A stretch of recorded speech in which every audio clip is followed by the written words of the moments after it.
कहानी की शुरुआत होती है एक मैजिकल दुनिया से जहां 9 रेसेस साथ साथ रहते हैं। Beast folk, dwarves, oni, demonkin, elves, dark elves, dragon newts, सेनेस्टर्स और इंसान।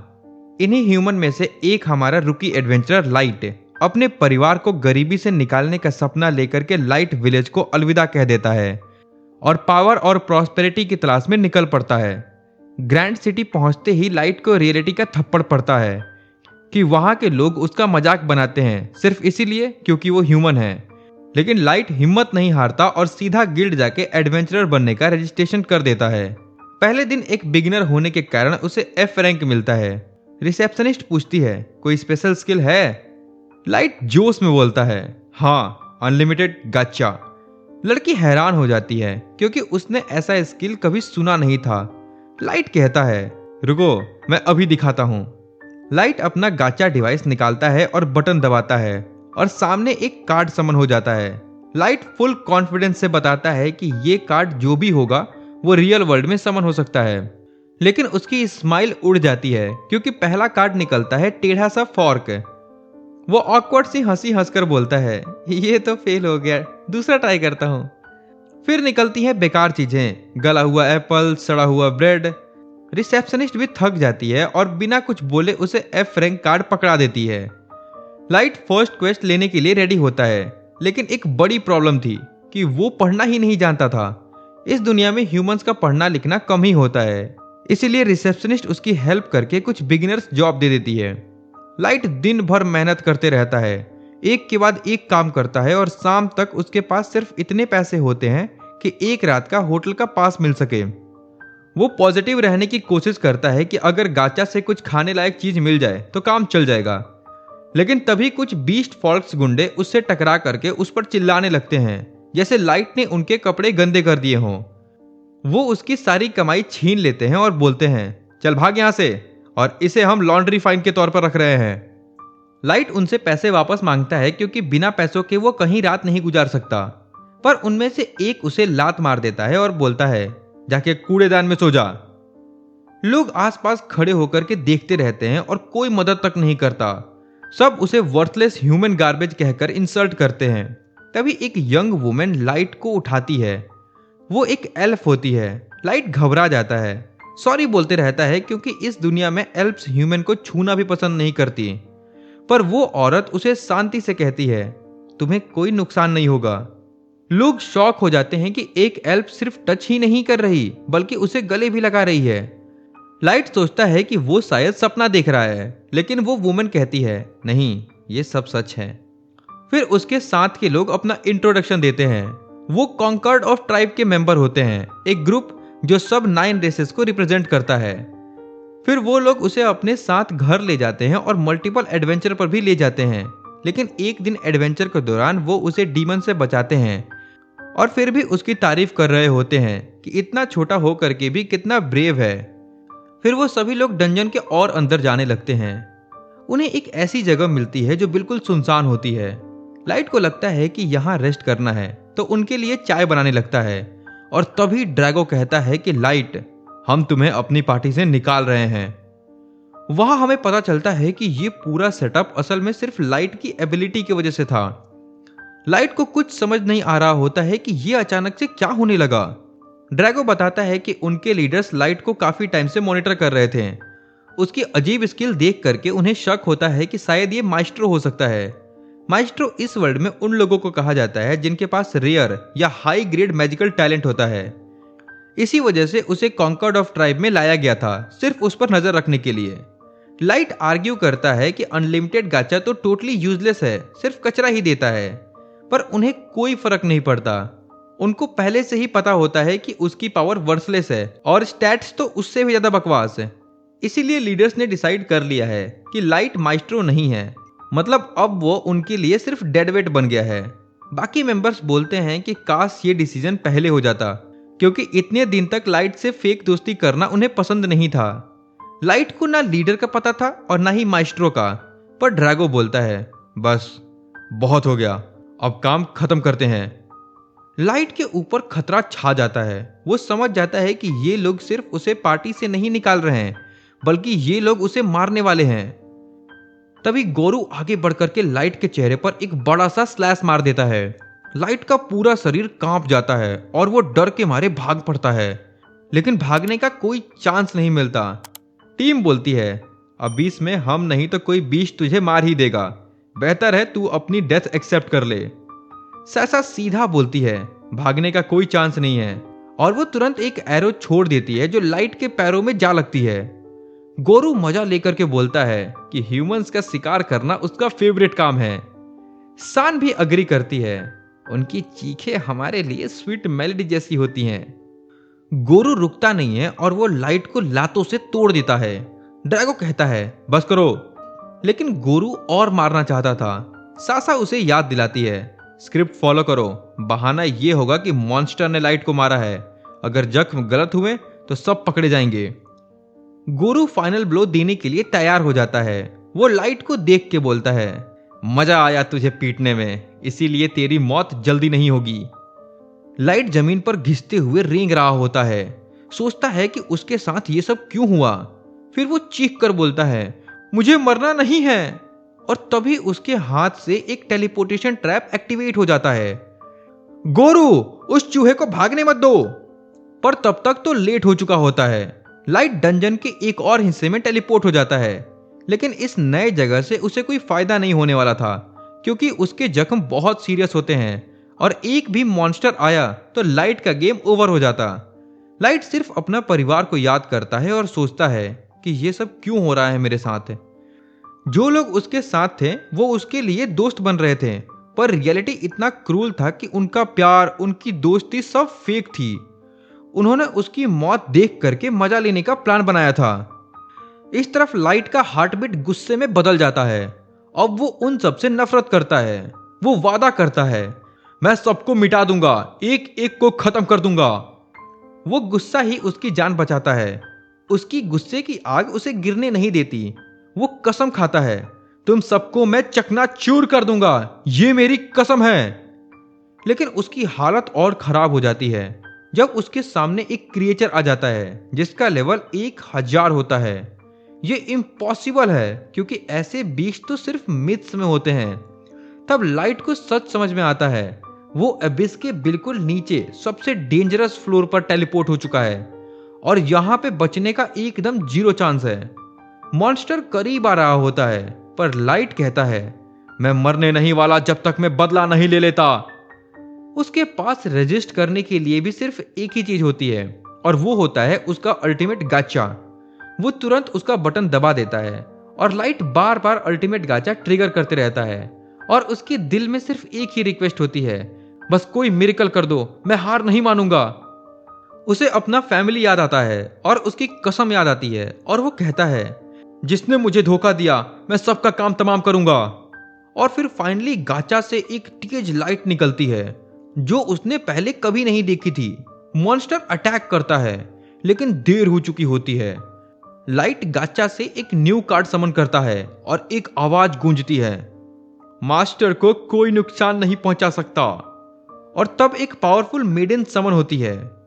वो 1000 लेवल वाले मॉन्स्टर को 1 सेकंड में चकनाचूर कर देती है। धूल हटते ही वो लड़की लाइट के सामने घुटनों पर बैठ जाती है। वो उसको हीलिंग करना शुरू करती है, फिर पोलाइटली माफी मांगती है, मास्टर, मैंने बिना परमिशन आपको हील किया। अगर आपके हैंडसम चेहरे और फेयर पल्स स्किन को कुछ नुकसान होता तो शर्म की बात होती। लाइट शॉक हो जाता है कि इस दुनिया में पहली बार किसी ने उसके लिए ऐसे वर्ड्स बोले थे। उसकी बॉडी के सारे घाव पूरी तरह से हील हो चुके होते हैं। लड़की पूछती है, कृपया आप अपना नाम बताइए मास्टर। लाइट अपना नाम बताता है। वो तुरंत बोलती है, मास्टर लाइट, मैं अपनी पूरी जिंदगी आपकी सेवा में समर्पित करती हूँ। ये मेड का ओथ था टोटल लॉयल्टी, बिना किसी शर्त के। लाइट पूछता है, तुम हो कौन? वो जवाब देती है, मैं हूं मे, द एवर सीकिंग मेड, और उसका लेवल था 9999। लाइट के होश उड़ जाते हैं, और सबसे बड़ी शॉक ये नहीं थी कि वो इतनी पावरफुल थी। शॉक ये थी कि ये सुपर अल्ट्रा रेयर कार्ड उसके यूजलेस अल्टीमेट गाचा से निकला था। मैं अपनी डिवोशन कंटिन्यू रखती है, मास्टर, मैं मौत के बाद भी आपका साथ नहीं छोड़ूंगी। लाइट समझाने की कोशिश करता है, मेरा गाचा इतना स्पेशल नहीं है, तुम जैसा कोई कैसे समन हो सकता है। मैं परमिशन मांगती है। मास्टर, क्या मैं अप्रेजल से आपका गाचा चेक कर सकती हूँ? बिना आपकी कंसेंट से मैं कुछ नहीं करूंगी। लाइट अग्री करता है। जैसे ही वो देखती है, मैं हैरान रह जाती है। वो बताती है, मास्टर, आपकी एबिलिटी एक पावरफुल कंसीलमेंट बैरियर के अंदर छुपी हुई है। इससे नीचे लेवल का कोई भी इसे डिटेक्ट नहीं कर सकता, और अल्टीमेट गाचा बिल्कुल भी ट्रेस नहीं है। मैं रिवील करती है, अल्टीमेट गाचा इनफाइनाइट ड्रॉज देता है और रेयरिटी डिपेंड करती है सराउंडिंग माना पर। फिर वो रेयरिटी टायर लिस्ट बताती है, टॉप से बॉटम तक। Extra super ultra rare, triple, double, normal and lowest. Rare में भी और लेवल्स होते हैं, जैसे double S rare, rare, normal और सबसे नीचे एरर। लाइट को माना वाला पार्ट समझ नहीं आता, तो मैं उसे सिंपल लैंग्वेज में समझाती है। मैं बोलती है, माना एक इनविजिबल फोर्स है जो पूरी दुनिया में फ्लो करती रहती है, लेकिन सरफेस के पास इसका कंसंट्रेशन सबसे कम होता है। इसीलिए ऊपर के फ्लोर्स पे सुपर अल्ट्रा रेयर पुल होना लगभग इम्पॉसिबल है। पर नीचे सिचुएशन बिल्कुल डिफरेंट है। यहाँ डंजन के सबसे गहरे हिस्सों में माना हवा में थिक फॉर्म में भरा होता है। इस डेप्थ पर आके रेयर कार्ड्स पुल होने के चांसेस बहुत ज्यादा बढ़ जाते हैं। मे को पता नहीं होता कि लाइट यहाँ तक कैसे आया, लेकिन वो उसकी ब्रेवरी की तारीफ करती है। मास्टर, इतनी गहराई में आप सिर्फ अपनी अल्टीमेट गाचा की असली पावर को एक्टिवेट करने आए, ये बहुत हिम्मत की बात है। लाइट तुरंत मना करता है, मैं कोई हीरो नहीं हूं। वो सच बताता है, अगर मैं अकेला होता तो कभी यहां तक नहीं आता। वो अपने दोस्तों के धोखे के बारे में भी बताता है। उन्होंने मुझे मारा, काटा, लातों से तोड़ा, एरो से मेरा खून बहाया और मुझे यहां नीचे मरने के लिए छोड़ दिया। यादें पूरा उसे तोड़ देती हैं और आंखों में आंसू आ जाते हैं, पर गुस्सा भी उतना ही होता है। मैं तब तक नहीं रुकूंगा जब तक मैं एक एक को उनकी सजा नहीं दे देता। मैं बिना सोचे समझे उसे जेंटली अपनी बाहों में ले लेती है। वो कहती है, जो दर्द आपने झेला मास्टर, उसके लिए मैं क्षमा चाहती हूँ, और अब जब मैं आपके साथ हूं तो उन गद्दारों को सजा देना बहुत आसान होगा। फिर मैं सीधा बोलती है, मास्टर, बस एक ऑर्डर दीजिए, मैं उन गद्दारों का सर काट करके इन्हें स्टेक पर सजा करके आपके पैरों में रख दूंगी। लाइट पीछे हट जाता है और जवाब नहीं देता है। मैं समझ जाती है कि शायद लाइट का दिल बहुत दयालु है। वो कहती है, मास्टर, उन दुश्मनों के लिए मर्सी का कोई मतलब नहीं बनता। लाइट जवाब देता है, बात मर्सी की नहीं है। मैंने उन पर ट्रस्ट किया, उन्होंने मुझे धोखा दिया, उन्होंने मुझे ऑलमोस्ट मार दिया और इस कर्स प्लेस में फेंक दिया। पर असली प्रॉब्लम तो वो नहीं थे, असली प्रॉब्लम मेरी खुद की वीकनेस थी। इसीलिए मैं डिसाइड कर चुका हूं कि मुझे स्ट्रांग बनना ही होगा। शायद ह्यूमन जैसे वीक रेस के लिए इम्पॉसिबल जैसा हो, लेकिन मैं बदला अपने हाथ से लेना चाहता हूं। लाइट पूछता है, मैं, क्या तुम्हें लगता है कि मैं बेवकूफ हूं? बट मैं तुरंत कहती है, मास्टर, आपके बारे में ऐसा मैं कभी सोच भी नहीं सकती। आपकी इच्छा मेरी इच्छा है, और अगर आपका गोल बदला लेना है तो मेरा फर्ज है उसे पूरा करना। मैं दुनिया में सबसे ज्यादा आप पे विश्वास करती हूँ। लाइट उसके लॉयल्टी के लिए शुक्रिया अदा करता है। तब दोनों का रिजॉल्व अलाइन हो चुका होता है। लाइट फिर अनलिमिटेड गाचा रोल करता है एबिस की डेप्थ में अपनी पावर मास्टर करने के लिए, और कसम खाता है, मैं एक ऐसा किंगडम बनाऊंगा जो पूरे एबिस को क्लियर कर सके, और मेरा बदला 3 साल के अंदर पूरा होगा। लगभग 3 साल बाद हम देखते हैं कि अबिस से बिल्कुल नीचे लाइट ने एक मैसिव एम्पायर खड़ा कर लिया है। वहां चारों तरफ उसकी मेट्स होती हैं जो उसके एक इशारे पर जान देने को तैयार हो जाती। फिर हमें लाइट के एम्पायर का एक्चुअल स्केल दिखाया जाता है। ह्यूज सिटीज, बिग शॉप्स, हजारों लोग जो बिल्कुल पीसफुल लाइफ जी रहे हैं। जहां भी लाइट जाता, लोग उसे रिस्पेक्ट से ग्रीट करते हैं और उसे अपने बेस्ट डिशेस ऑफर करते हैं।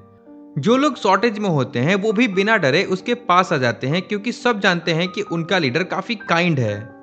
लाइट भी उनकी सारी बातों पर ध्यान देता है और उन्हें इंश्योर करता है कि जो भी कमी है सब फुलफिल हो जाएगी। लाइट नोटिस करता है कि लास्ट 3 साल में पॉपुलेशन काफी ग्रो हो चुकी है और शायद अब पूरी गवर्निंग स्ट्रक्चर को अपग्रेड करने का टाइम आ गया है। अब बात आती है उसके इलाइट वॉरियर्स की। वो वॉरियर्स जो level 9999 super ultra rare card से समन किए गए थे। मे रिपोर्ट देती है कि आयुकी अभी अबिस के आउटर पेरीमीटर का मैप बना रही है, जहां मॉन्स्टर्स की कमी नहीं। एलिया लाइट के ग्रैंड विजन के हिसाब से एक नया मैजिक फॉर्म डेवलप कर रही है। नेजुना यूजुअल पेट्रोल पर है, क्लोज कॉम्बैट की क्वीन, लाइट की परफेक्ट बॉडीगार्ड। मे मानती है कि नेजुना सबसे इंटेलिजेंट नहीं है, पर सबसे ज्यादा एंटरटेनिंग डेफिनेटली वो ही है। कैसल के अंदर आते ही मे इरिटेट हो जाती है क्योंकि वहां पर जैक होता है जिसका लेवल 7777 होता है। मे उसे डांट देती है कि मास्टर लाइट के आगे ज्यादा कैजुअल ना हो, रिस्पेक्ट दिखाया करो। लेकिन लाइट एकदम चिल मोड में होता है। मे इट्स फाइन, मुझे कोई प्रॉब्लम नहीं है। इसके बाद दोनों ट्रेनिंग एरिया की तरफ निकल जाते हैं और लाइट वॉर्न करता है आज कोई दया नहीं होगी। और बस बिना वार्निंग वो लाइटनिंग स्पीड पंच सीधा जैक के पीठ पर मार देता है। जैक हल्का सा पीछे हिलता है पर फिर हंस पड़ता है क्योंकि उसका टाइटल है आयरन ब्लडेड बैरिकेड। वो पंचेस उसके लिए हल्की थपकी जैसे हैं। इसके बाद सीन कट होता है नेजुने पर, जो कैसल में अपना पेट्रोल कर रही होती है।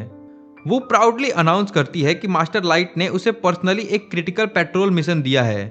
बाकी मेट्स उसे प्रेज करती जाती हैं, बोलती हैं कि उन्हें बहुत सेफ फील होता है जब नेजुने ड्यूटी पर हो। फिर मेट्स एक रिस्ट्रिक्टेड जोन का जिक्र करती हैं जिसे वो चेक कर ले और पता चलता है कि वो रिस्ट्रिक्टेड जोन लाइट का बेडरूम है।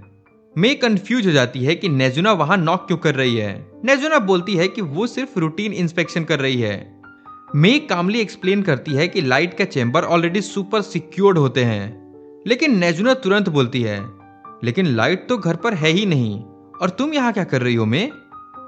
मे तुरंत कवर अप मोड में आ जाती है, मैं तो बस मेड ड्यूटीज कर रही हूँ। नेजुना बिना कुछ सोचे अंदर घुस जाती है।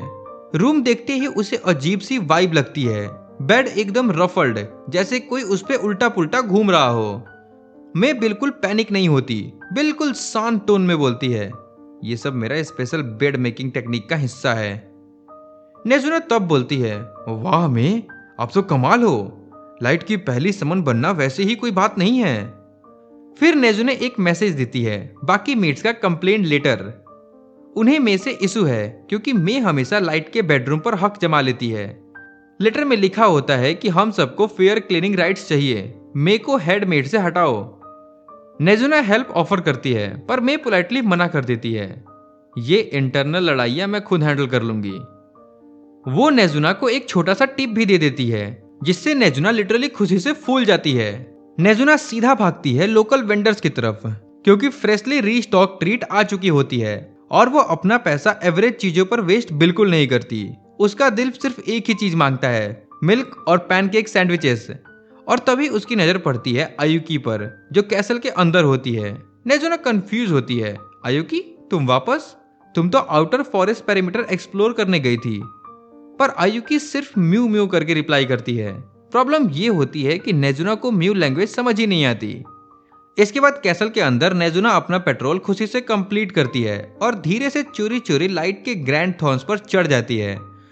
वो इमेजिन करती है कि लाइट कितना एफर्टलेसली कूल लगता है जब यहाँ बैठता है। लेकिन एक क्रैक की आवाज आती है और उसकी सारी फैंटेसी वहीं एक सेकंड में टूट जाती है। हम देखते हैं कि नेजुना ने गलती से थ्रॉन के एंजल विंग का एक छोटा सा पीस तोड़ दिया था। वो पूरा पैनिक हो जाती है। वो उस पीस को जैसे तैसे उसे वापस चिपका देती है और फिर फुल स्पीड में रूम की तरफ भाग जाती है। ट्रेनिंग ग्राउंड में लाइट और जैक अभी भी पंच एक्सचेंज कर रहे होते हैं। आखिर में दोनों डिसाइड करते हैं कि आज का सेशन रैप अप कर देते हैं। जैक बोलता है कि लाइट ने पूरी तरह से अपने प्योर बॉडी को एक वेपन बनाने की आर्ट मास्टर कर ली है। लेकिन लाइट इसका सारा क्रेडिट जैक को ही दे देता है और बोलता है इन्हीं टफ ट्रेनिंग की वजह से मैं स्ट्रांग बना हूं। जैक एडमिट करता है कि एबिस में बहुत कम लोग बचे हैं जो लाइट जैसा मॉन्स्टर हैंडल कर सके, और एबिस तो वैसे भी दुनिया का सबसे डेंजरस क्रिएचर का घर है। अगर एबिस में ही कुछ लोग लाइट का मुकाबला कर सकते हैं तो सरफेस में तो और भी कम लोग बचे होंगे जो उसको चैलेंज कर सके। पर दुनिया में ऐसे एनिमीज हैं जिनके बारे में उन्हें कुछ भी नहीं पता है। लाइट इस वार्निंग को सीरियस लेता है क्योंकि उसका रिवेंज अभी भी इनकम्प्लीट है। कैसल के दूसरे रूम में मे सारी मेट्स को मीटिंग के लिए बुलाती है, लेकिन सब प्रिटेंड करती हैं कि उन्हें पता ही नहीं है कि वो क्यों बुलाई गई हैं। मे कामली पूरे मैसेज उनके सामने रिपीट करती है। सारी मेट्स एक साथ पैनिक में माफी मांगने लगती हैं और कहती हैं क्या करें मैं, हम सिर्फ मदद करना चाहते थे, क्योंकि तुम हमेशा ओवरवर्क करती हो। उनकी सो कोल्ड यूनिटी 3 सेकंड में ही टूट जाती है और सब एक दूसरे पर ब्लेम डालने लगते हैं। मैं एकदम तब उन्हें शट डाउन कर देती है और बोलती है कि लाइट के रूम में जाने की परमिशन बिल्कुल नहीं है, और वो उन्हें दूसरे काम दे देती है, थ्रोन्स चैम्बर के कॉरिडोर की क्लीनिंग। वहां पे हॉलवे इतना लंबा होता है कि मेड्स के रूह कांप जाती है। मैम, ये तो पूरा दिन ले लेगा। मैं बिल्कुल पिघलती नहीं है। सीन शिफ्ट होता है मार्केट में। नेजुना एक कूल लुकिंग वेपन को ड्रीमी आइज से देख रही होती है। तभी एली पीछे से अपीयर होती है। वो शॉक हो जाती है। नेजुना, तुम यहाँ स्वीट्स ढूंढने आई हो ना? लेकिन नेजुना बोलती है वो बस बैटल ग्लव्स एडमायर कर रही है। एली को लगता है कि नेजुना का दिमाग फिर से खराब हो गया। नेजुना अपने इंटेलिजेंस दिखाने के लिए मल्टीपल टेबल सुनाने लगती है और फर्स्ट नंबर पर ही फेल हो जाती है। एली लिटरली उसके मुंह पर हंस पड़ती है और बोलती है, लाइट मुझे high level revenge mission task देता है और तुम तो अपने टाइनी ब्रेन से पेट्रोल भी मुश्किल से करती होगी। फिर एली कैजुअली फ्लेक्स करती है, वैसे मैं लाइट के साथ टी पे स्ट्रेटेजिक मीटिंग करके आ रही हूँ, और टॉन्ट करती है, शायद next time private room book कर लूं। नेजुना ये सुनकर के जेलस हो जाती है। फिर नेजुना इंस्टेंटली सिचुएशन मिसरीड करती है। वो सोचती है कि एली शायद मैजिक लॉस होने से डर रही है। नेजुना हीरोइक पोज में बोलती है, चिंता मत करो एली, अगर तुम कभी मैजिक यूज ना कर सको तो मैं हूं ना, मैं तुम्हें प्रोटेक्ट करूंगी। एली बस देखते रह जाती है, फिर शीश करके बोलती है, हाँ ठीक है, जो तुम कहो। नेजुना फुल हैप्पी मोड में चली जाती है अपने पेट्रोल कंटिन्यू करने। एली उसे देखकर सोचती है, सच में नेजुना जैसा और कोई एग्जिस्ट ही नहीं करती।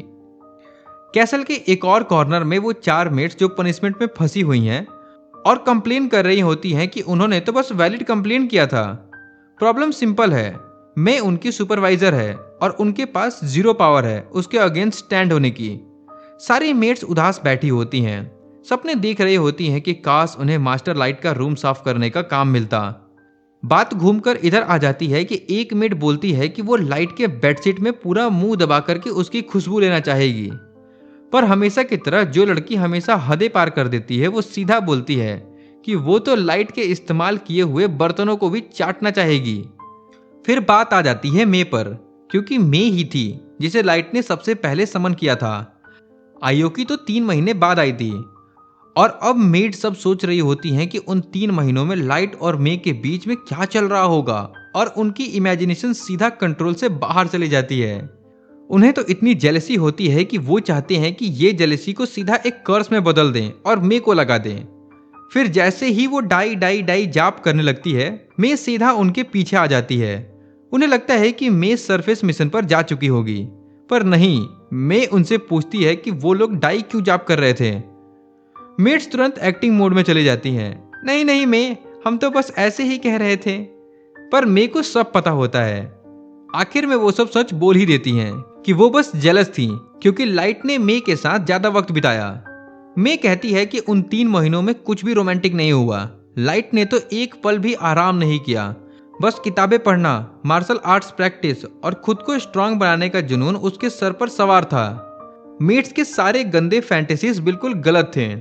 इसके बाद मे उनकी सजा और बढ़ा देती है। अब सारी हॉलवेज हाथ से साफ करनी होगी और साथ में थ्रोन रूम भी। और जैसे ही वो सफाई शुरू करती हैं तभी एक बड़ा डिजास्टर हो जाता है। लाइट के थ्रोन का जो ब्रोकन एंगल विंग नेजुना ने जोड़कर चिपकाया था वो फिर से टूटकर जमीन पर गिर जाता है। अगली सुबह लाइट कैसल से बाहर आता है और सामने हमेशा वाला सीन होता है। एली और नेजुना एक और झगड़ा कर रही होती हैं। नेजुना जैसे ही लाइट को देखती है उसका चेहरा चमक उठता है। लाइट हमेशा की तरह आयुई को एक बिल्ली की तरह ट्रीट कर रहा होता है और बाकी लड़कियां उस अटेंशन से तुरंत जेलस हो जाती हैं।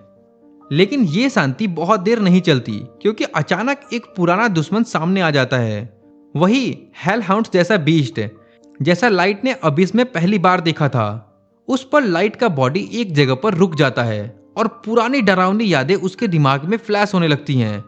इस बार उसके साथ उसकी सुपर पावरफुल वॉरियर्स खड़ी थी जो बिना सोचे समझे फाइट करने के लिए रेडी थी। नेजुना गुस्से से फट पड़ती है कि एक छोटा सा ट्रेनिंग बॉट लाइट के सामने हिम्मत कैसे कर सकता है। एली भी पूरी तरह से गुस्से में है और क्रिएचर को सबक सिखाने को तैयार। आयुकी को तो उस हाउंड के प्रेजेंस से ही नफरत हो रही थी। वो कहती है अगर जरूरत पड़ती है तो वो इस ब्रीड को पूरी तरह मिटा देगी। सब अपनी 9999 लेवल वाली पावर अनलीज करने ही वाले होते हैं, तभी लाइट शांति से आगे बढ़ता है और उनकी तरफ हाथ रोक देता है और एक सिंपल सेंटेंस बोलता है, इट्स ओके। और बस सब इंस्टेंटली रुक जाती हैं। लाइट उन्हें समझाता है कि वो ठीक है और हैरानी की बात यह होती है कि वो बीस्ट से माफी तक मांगता है। लाइट जानता था कि अगर उसने एक शब्द बोल दिया तो ये लड़कियां पूरी हेल हाउंड स्पीसीज को वाइप आउट कर देती। फिर लाइट उन्हें असली रीजन बताता है जिसके लिए वो सबको बुलाया था। मैं वापस आ चुकी है और मिशन सक्सेसफुल रहा। मतलब टाइम आ गया है। उनका टारगेट उनके ट्रैप में फंस चुका है। अब फेज 2 शुरू होता है। गर्ल्स थोड़ी इरिटेट होती हैं कि लीड मे ने ली, पर रिवेंज के नेक्स्ट स्टेप के लिए वो सब उतनी ही एक्साइटेड होती हैं। लाइट उन सबको आगे चलने का सिग्नल दे देता है और वक्त आ गया है अपने रिवेंज को कंप्लीट करने का। इसके बाद सीन शिफ्ट होता है सिटी ऑफ वुल्फ्स में, जहां उनका टारगेट गोरू शहर में घूम रहा होता है। लोग उसका नाम लेकर के चीयर कर रहे होते हैं जैसे वो कोई हीरो हो। उसे बिल्कुल पता नहीं था कि लाइट का बदला सीधा उसकी तरफ आ चुका है। गांव वाले तो उसके लिए इतना पागल होते हैं कि एक बंदा मजाक में बोलता है, गोरू को तो मेरी बहन से शादी कर लेनी चाहिए। गोरू बिना शर्म के अटेंशन लेता हुआ घूम रहा होता है जैसे कोई सेलिब्रिटी हो। लोगों को बोलता है, लेजेंड के लिए रास्ता क्लियर करो। तभी साइड में एक इंसान कचरे के ढेर में कुछ ढूंढ रहा होता है। गोरू को यह मंजर बिल्कुल पसंद नहीं आता। वो उसे जमीन पर पटक देता है और उसके मुंह पर थूक देता है। ज्यादातर बीस्ट फॉल्क की तरह गोरू भी इंसानों से नफरत करता है। वो लड़के को धमका कर बोलता है कि दोबारा उसकी नजरों के सामने ना आए। बाद में एक लोकल रेस्टोरेंट में गोरू सबसे अच्छी वाली सीट पर बैठता है और अपनी टीम को बोलता है कि जो चाहे ऑर्डर कर लो। वो फक्र से बताता है कि आजकल वो बहुत पैसा कमा रहा है। उसके साथ वाले लोग उसकी तारीफ करते हुए थकते नहीं हैं। वो बीस्ट फॉल्क की शान है, जबकि कभी वो खुद स्लम्स की मिट्टी से उठकर आया था। आज वो लीडर है। पूरे घमंड के साथ वो लोग बोलते हैं कि उसके जैसा बनना किसी आम आदमी का काम नहीं। तभी उसके ग्रुप का एक इंटेलिजेंट बीस्ट फॉल्क पुराना काम याद दिलाता है, 3 साल पहले वाला कॉन्क्रीट ऑफ ट्राइब्स का। पूछता है कि क्या वो प्रॉफिटेबल था। दूसरा साथी उसे डांट देता है, लेकिन गोरू शांत रहता है। वो बताता है कि फेडरेशन ने उनको ओथ दी थी, इसीलिए वो डिटेल नहीं बता सकता। पर हाँ, वो उसका सबसे आसान और सबसे प्रॉफिटेबल मिशन था। काम क्या था? बस एक बेकार इनसिग्निफिकेंट इंसान बच्चे को खत्म करना, और आज वो अमीर है और रिस्पेक्ट भी है। लेकिन एक चीज अब भी उसके दिमाग में खटकती है, वो पोर्टल। वो कभी नहीं जान सका कि वो पोर्टल कहां जाता था, और उसे लगता भी नहीं कि लाइट जैसा कमजोर बंदे का कोई चांस भी था बचे रहने का। इससे ज्यादा उसे डराती थी वो मिस्टीरियस माइस्ट्रो, जिसको फेडरेशन पागल होकर के ढूंढ रही थी। उसके थॉट्स चल ही रहे होते हैं कि तभी एक खूबसूरत यंग लेडी वहां आती है। वो मे होती है। मे पोलाइटली पूछती है, आप गोरू बीस्ट फॉल्क लीडर हैं? गुरु कैजुअल स्टाइल में ड्रिंक पीते हुए हाँ बोलता है और पूछता है कि तुम कौन हो। मे झूठ बोल देती है कि वो मास्टर लाइट की पर्सनल मेड थी और लाइट एक नोबल ब्लड लाइन से था। गुरु हैरान रह जाता है।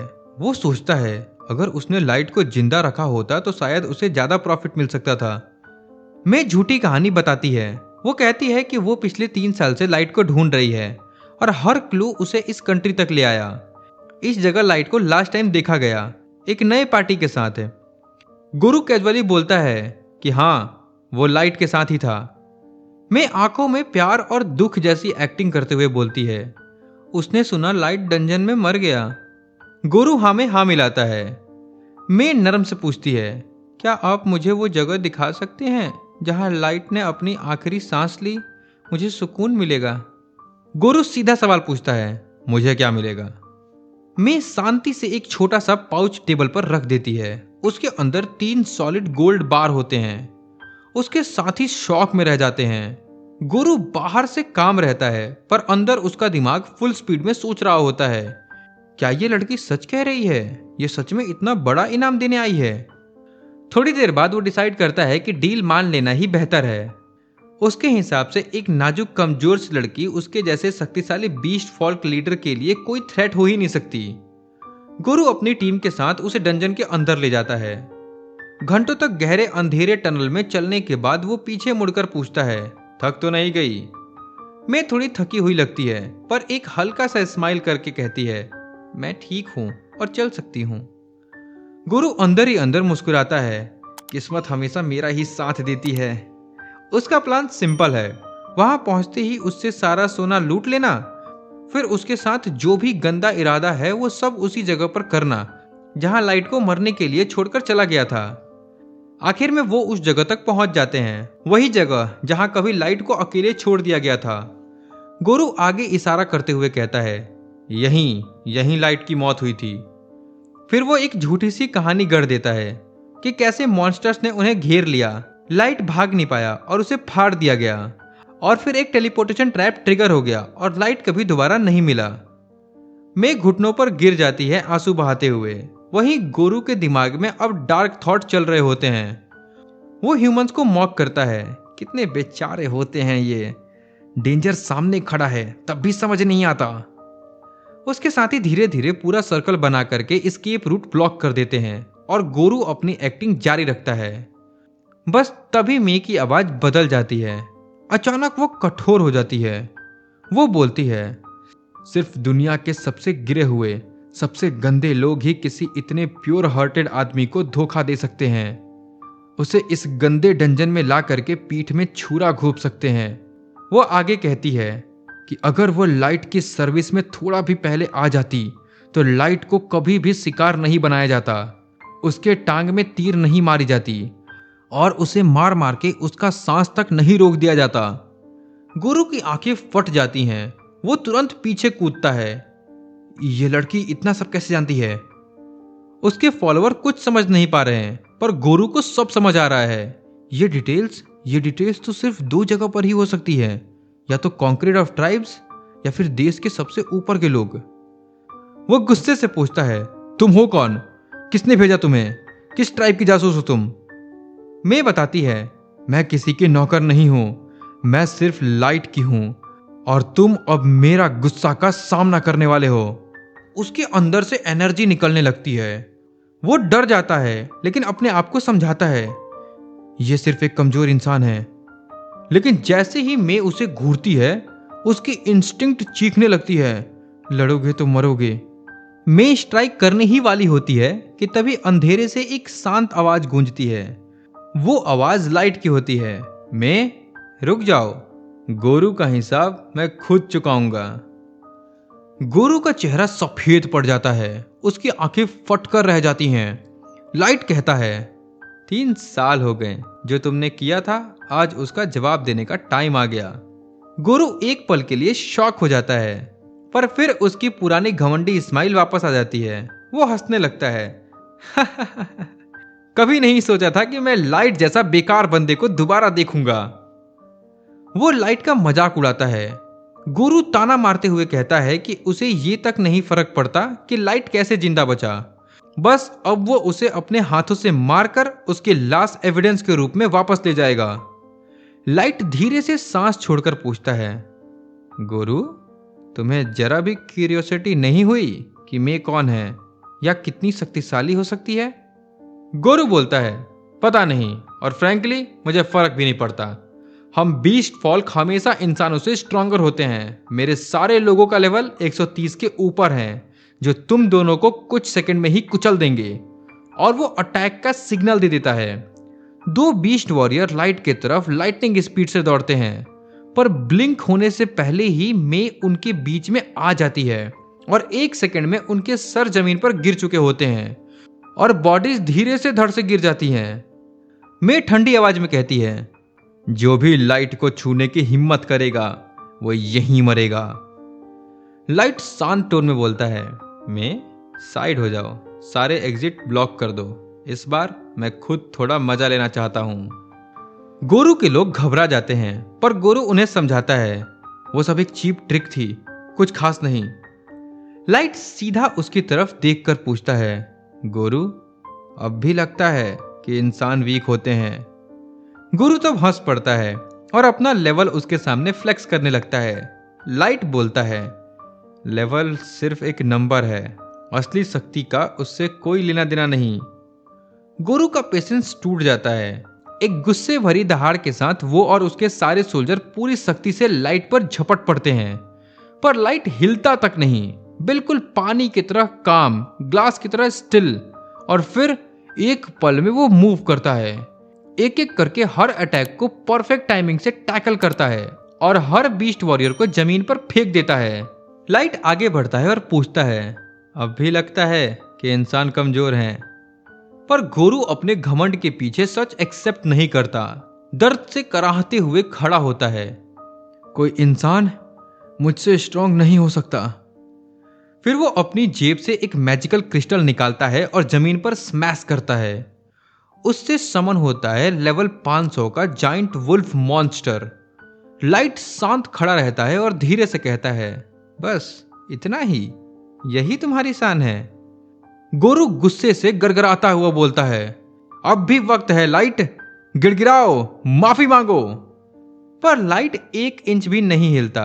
वो कामली बोलता है, चलो अटैक करो, मैं यहां से 1 कदम भी नहीं हिलूंगा। गोरू चिल्लाता है और अपने बीस्ट को कमांड देता है, मार दो उसे। और वो बीस्ट बहुत पावरफुल अटैक लाइट पर करता है। डंजन झटके से कांप उठता है और धूल का बड़ा क्लाउड सब कुछ निगल लेता है। लेकिन जैसे ही धूल हटती है, गुरु का चेहरा जम जाता है। लाइट बिल्कुल उसी जगह पर खड़ा होता है, एक भी स्क्रैच नहीं, उसके कपड़े तक नहीं हिलते। लाइट हल्का सा मजाक उड़ाते हुए कहता है कि इतने बड़े नाम वाले अटैक से सिर्फ थोड़ी सी धूल ही उड़ाई। गुरु कुछ बोलने के लायक बचा ही नहीं था। वो बिल्कुल फ्रीज हो गया था और अब उसके सारे आदमी कांपते हुए पीछे हट रहे होते हैं। लाइट शांति से बोलता है, अब मेरी बारी। वो अपने कोट के अंदर हाथ डालता है जैसे किसी कार्ड बैटल का चैंपियन हो और एक कार्ड निकालता है, legendary level 9000 ultra rare card primal wolf divinity. और एक डिवाइन वुल्फ उसके पीछे समन होता है, रोशनी से चमकता हुआ। बीस्ट फॉल की आंखें खुल जाती हैं। लाइट सिर्फ एक कमांड देता है, गुरु का फैमिलियर को मिटा दो।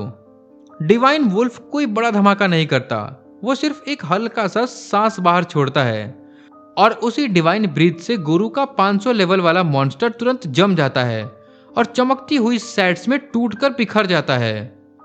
गुरु की सोच हिल जाती है। उसका मॉन्स्टर, जिसे वो अल्टीमेट ट्रम्प कार्ड समझता था, वो एक पल में ही खत्म हो गया। लाइट बस कंधे उचकाकर कहता है कि चाहे तो वो खुद भी उस बीस्ट को कुछ सेकंड में ही कुचल देता। फिर सब कुछ खत्म करने के लिए लाइट अपना असली लेवल रिवील करता है, 9999 मैक्स लेवल। गुरु हकलाते हुए पीछे हट जाता है। वो बोल भी नहीं पा रहा था। ह्यूमंस तो 100 लेवल के ऊपर जा ही नहीं सकते। और अगर लाइट वही आदमी है जो 3 साल पहले था, तो उसकी उम्र भी बढ़नी चाहिए थी। लाइट बताता है कि वो एक एज रिंग पहनता है जो उसकी फिजिकल ग्रोथ रोक देती है। ये याद दिलाने वाले टोकन की तरह है, उस दिन की जब उसे सबसे गंदे धोखेबाजों ने मारने की कोशिश की थी। ये सुनकर के गुरु समझ जाता है कि उसकी किस्मत लिखी जा चुकी है। उसका बचने का कोई चांस नहीं है, बिल्कुल भी नहीं।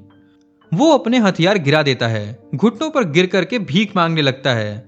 बोलता है कि ये सब उसकी गलती है, वो फेडरेशन के ऑर्डर फॉलो कर रहा था। डर के मारे कहने लगता है कि उसका किसी को भी नुकसान पहुंचाने का इरादा नहीं था। सब प्लान उसके साथियों ने बनाया था। उसके लोग उसको शॉक में देखने लगते हैं क्योंकि सुबह तक तो वो अपनी पावर का डंका बजाता फिर रहा था और अब वो लाइट का पेट बनने को भी रेडी है, बस अपनी जान बचाने को। तभी लाइट पूछता है कि माइस्ट्रो क्या है और गवर्नमेंट उसे ढूंढने को क्यों पागल हुई पड़ी है। गुरु कहता है कि उसे नहीं पता, बस इतना कि माइस्ट्रो शायद एक ह्यूमन है। फिर लाइट पूछता है कि जब उन्हें पता चल गया कि वो माइस्ट्रो नहीं है, तो फिर उसे मारने का ऑर्डर क्यों दिया गया। गुरु फिर से गिड़गिड़ाता है कि उसे कुछ नहीं पता, सब ऑर्डर्स ऊपर से आए थे। लाइट दूसरे बीस्ट फॉल की तरफ मुड़ करके पूछता है कि क्या किसी को सच में कुछ पता है। सब अपनी जान बचाने के लिए झूठ बोलते हैं, हाँ हमें पता है। लेकिन मे की स्पेशल आई सच एक्सपोज कर देती है और वो बिना मर्जी के सबको वहीं पर काट देती है।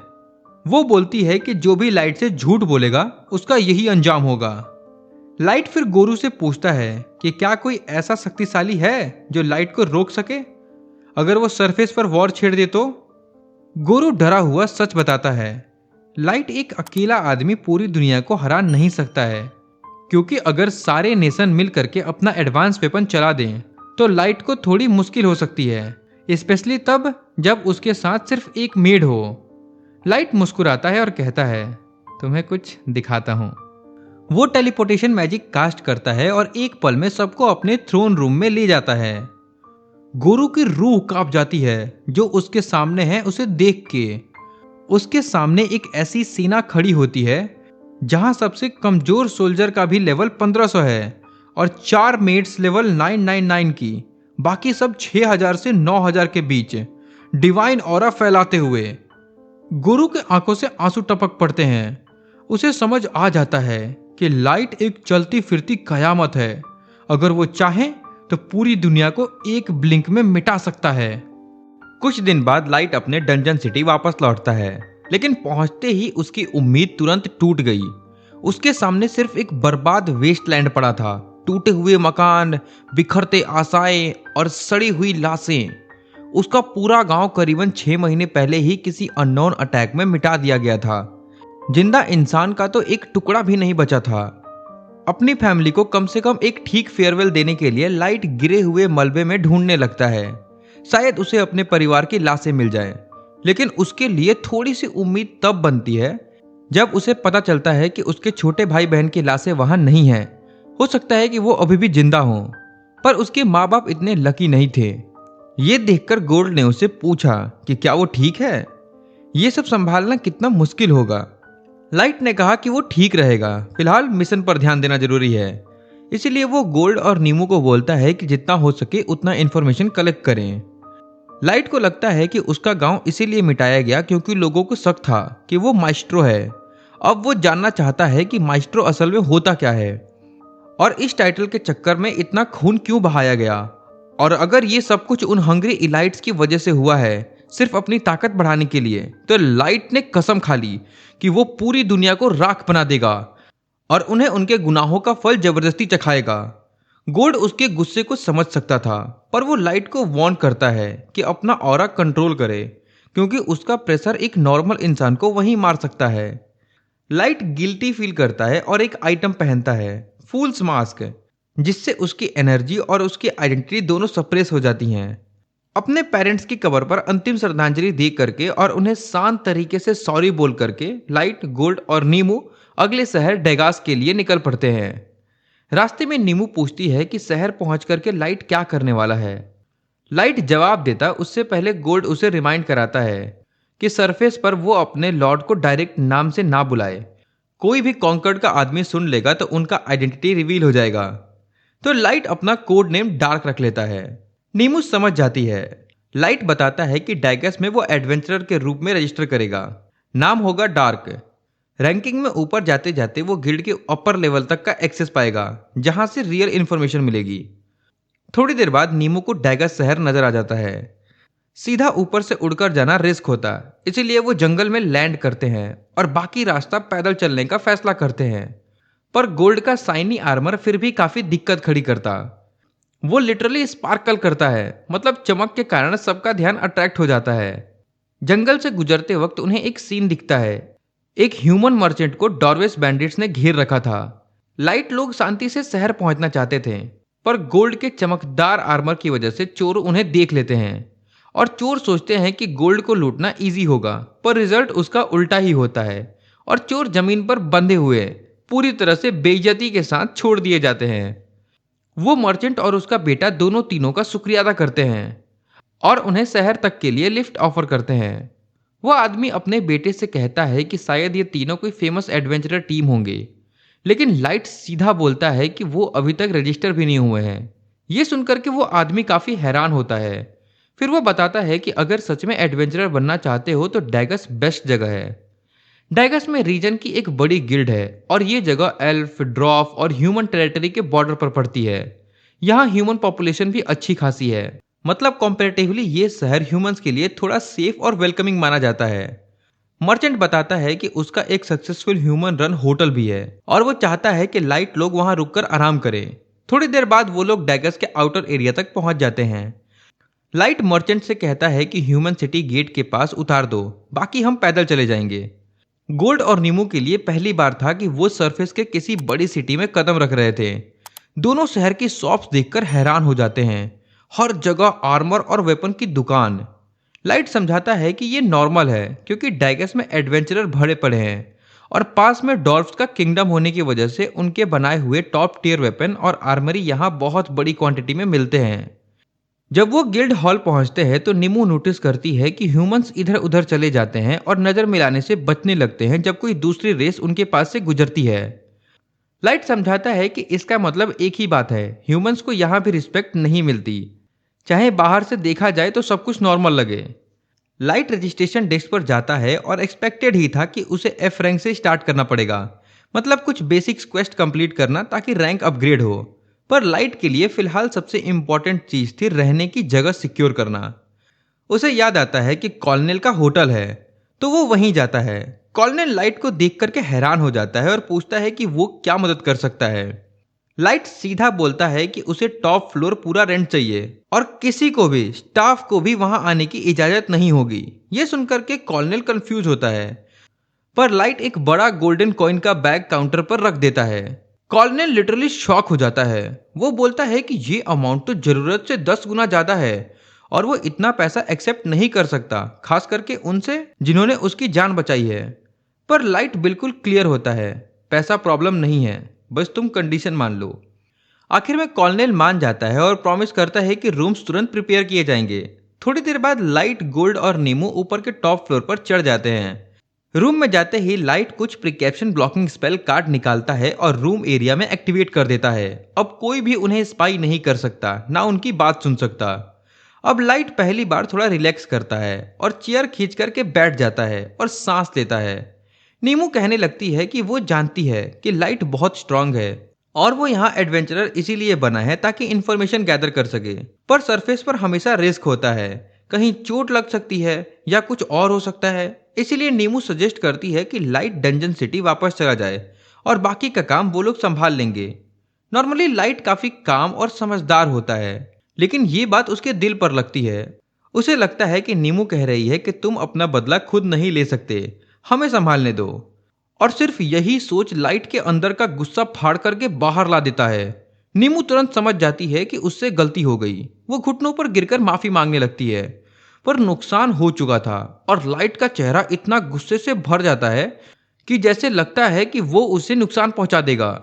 जैसे ही हवा में टेंशन भर जाती है, गोल्ड तुरंत बीच में आ जाता है। वो हल्का सा हंस करके मूड हल्का करता है। गोल्ड समझाता है कि नीमू बदले की इमोशन वेट नहीं समझ सकती है। लाइट अपना बदला अपने हाथों से लेना चाहता है। गोल्ड की छोटी सी टीजिंग से लाइट अपने होश में लौट आता है। वो समझता है कि शायद उसने ओवर रिएक्ट किया। वो भी नीमू के पास घुटने टेक कर माफी मांगता है और कहता है कि उसका इंटेंशन बुरा नहीं था। नीमू फिर कहने लगती है कि गलती उसकी थी और वो अपनी लॉयल्टी का वो दोबारा करना चाहती है। लाइट को लगता है कि ये जरूरत नहीं है, पर वो उसकी रिक्वेस्ट मना भी नहीं करता। नीमू लाइट का पैर उठाती है और उस पर अपने होठ रखकर किस करती है। इस दुनिया में किसी के पैरों को किस करना अपने रूलर के प्रति सबसे बड़ी रिस्पेक्ट और एब्सोल्यूट सबमिशन का साइन है। लेकिन लाइट को ये कस्टम कभी पसंद नहीं आया। उसे याद आता है कि जब पहली बार उसने अपने सबऑर्डिनेट समन किए थे, सब लाइन में लग करके उसके पैर चूमने लगे थे। काफी ऑकवर्ड मोमेंट था। गोल्ड भी ये सीन देख करके बोल पड़ता है कि ये सब थोड़ा ज्यादा ही रोमांटिक और अनयूजुअल लग रहा है, स्पेशली क्योंकि नीमू इसको कुछ ज्यादा ही एंजॉय कर रही है। अगली सुबह लाइट, गोल्ड और नीमू शहर में जाते हैं। जैसे ही वो स्ट्रीट पे आगे बढ़ते हैं, लोग उनको देखकर रुक जाते हैं। गोल्ड का रेडिएंट शाइनी आर्मर तो वॉकिंग ट्रेजर चेस्ट लगता है। नीमू की ब्यूटी सारी तरफ से नजर खींच लेती है। लाइट का मास्क ऑड लगता है, पर उससे उसका डार्क मिस्टीरियस वाइब और कूल बन जाता है।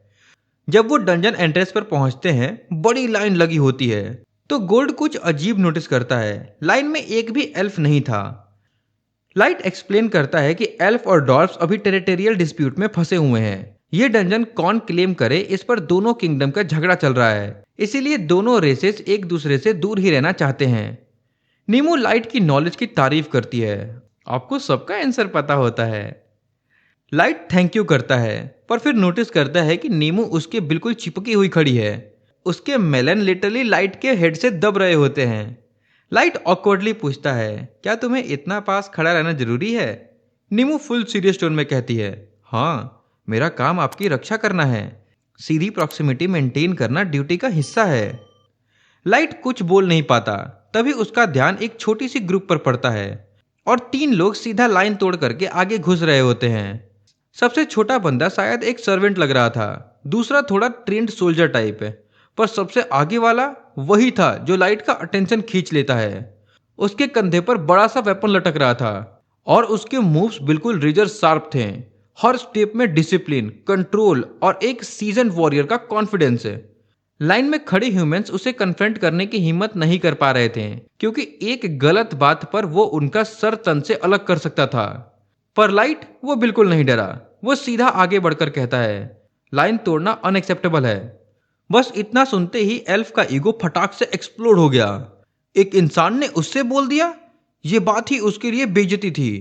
एल्फ ने तुरंत अपनी तलवार की तरफ हाथ बढ़ाया, पर उसके साथ आए बुजुर्ग ने धीरे से बोला, इतना छोटा सा मैटर है, सीन मत बनाओ। थोड़ी देर एल्फ सोचता है, फिर गुस्से में दांत पीसकर लाइन के पीछे चला जाता है। पर लाइट के पास से गुजरते हुए वो धीरे से कहता है, इस बेइज्जती का पछतावा तुम्हें जरूर होगा। एल्फ के जाते ही आसपास के ह्यूमन लाइट की तारीफ करने लगते हैं। सब बोल रहे होते हैं कि वाह भाई, कोई तो है जो उस घटिया एल्फ को रोक सके।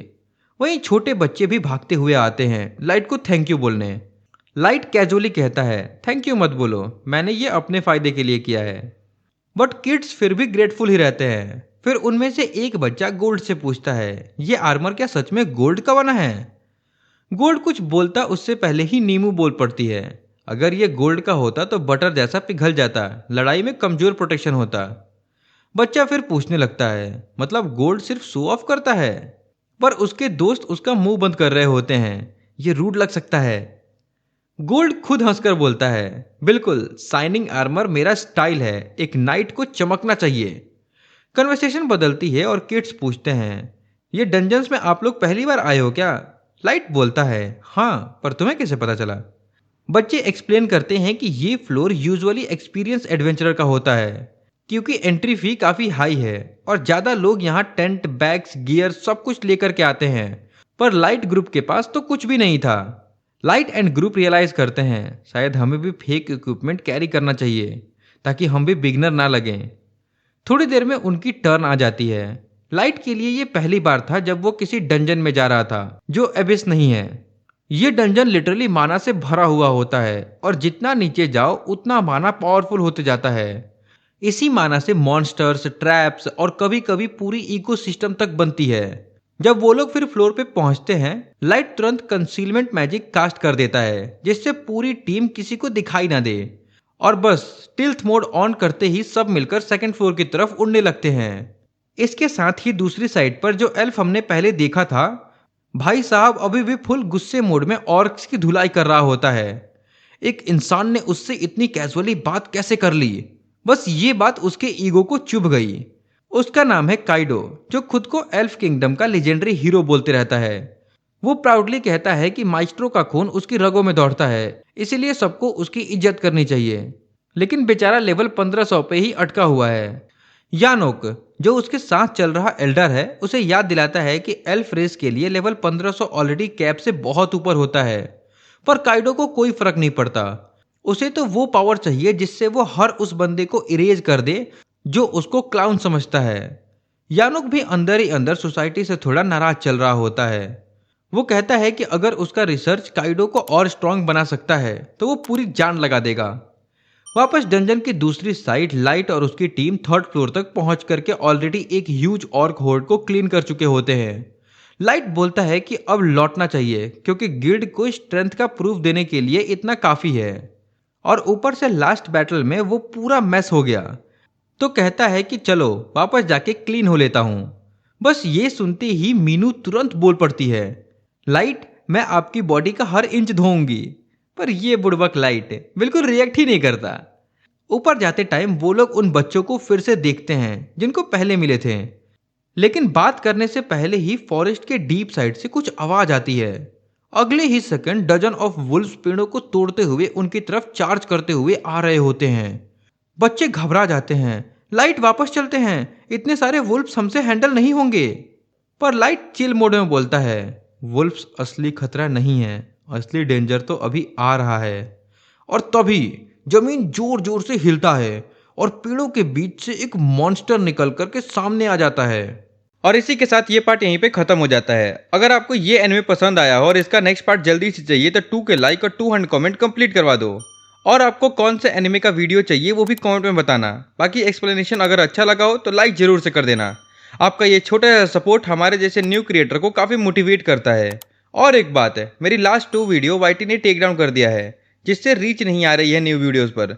तो प्लीज़ इस वीडियो पर अपना जितना हो सके उतना सपोर्ट दिखाना। बाकी आज के लिए इतना ही, मिलते हैं आपसे नेक्स्ट वीडियो में, तब तक के लिए बाय।